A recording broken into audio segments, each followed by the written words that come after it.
hello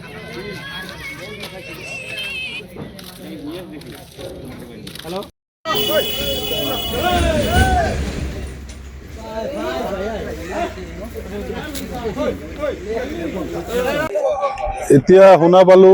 ইয়াতে গছত এজন মানুহে সুইসাইড কৰি উমলি আছিল গছত তো আহি পিনে দেখা পালো হয় মানুহজন ডিঙিত ৰছী বান্ধি গছত হেং কৰি আছিল এইখিনিয়ে এইটো ৰেলৱে ষ্টেচনৰ বাহিৰত হয় বৰপাড়া ৰেলৱে ষ্টেচনত এই ইউনিয়ন অফিচৰ জাষ্ট বাহিৰত হয় এইখিনি মানুহজন বহৰীৰ বুলি শুনা পাইছো মই এতিয়ালৈকে তো নামটো মই গম পোৱা নাই হা পুলিচ প্ৰশাসন আহিছে এতিয়া বডিখন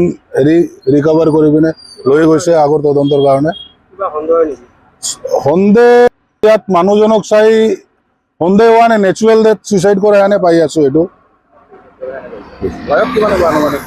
মোটামুটি মানুহজনক দেখা পাই 50ৰ পৰা 55 হ'ব লাগে বহৰীৰ বুলি শুনা পাইছো মই প্লেটফৰ্মৰ বাহিৰত